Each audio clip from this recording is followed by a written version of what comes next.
I'm filming.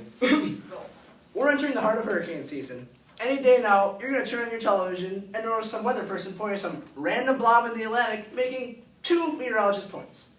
Number 1, there is no need to panic. Number 2, we could all die.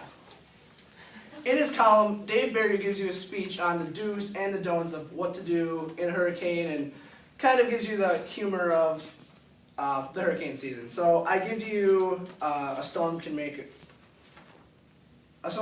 hurricane season can make a storm shudder. There we go. Yes, hurricane season is an exciting time here in South Florida. The best way to get information on this is to ask the people who were here during Hurricane Andrew. We're easy to tell because, well, we smell of BO and a little bit of gasoline. Based on our experiences, we recommend that you follow the 3-step hurricane preparedness plan. Number 1, buy enough food and water to last you 3 days. Number 2, put the food and water into your car. And number 3, drive to Nebraska where you remain there until Halloween.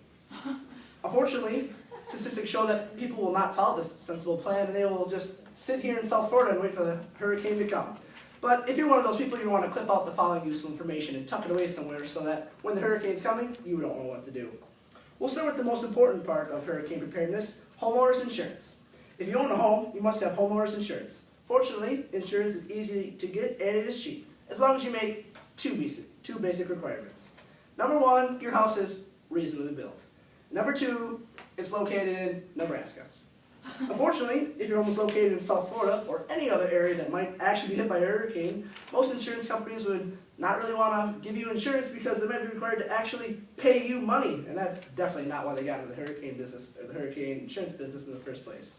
So you have to scrounge around to find some random insurance company which will charge you an annual premium roughly the equal to the replacement of your home value, and at any moment your company can drop you like used dental-floss.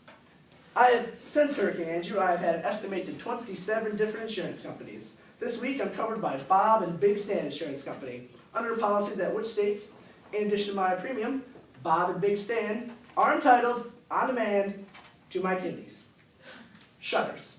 You also have to have hurricane shutters on all the windows, all the doors, and in a major hurricane, all the toilets.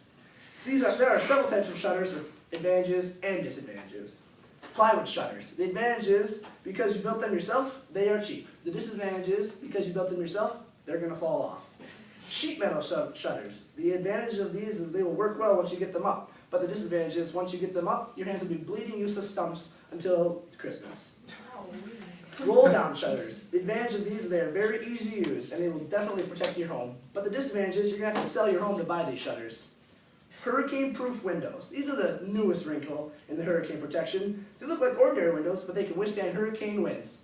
You know this because the salesperson says so. He lives in Nebraska. Hurricane-proofing your property. As a hurricane approaches, check your yard for movable objects like barbecue grills, planters, patio furniture, visiting relatives, etc. You should, as a precaution, throw these items into your swimming pool. If you don't have a swimming pool, you should have one built immediately. Otherwise, the hurricane winds will turn these objects into deadly missiles. If you happen to have a deadly missile in your yard, don't worry, because that won't turn into anything bad. Evacuation route. If you live in a low-lying area, you should have an evacuation route planned out. To determine whether you live in a low-lying area, look at your driver's license. If it says Florida on the top of your driver's license, you live in a low-lying area.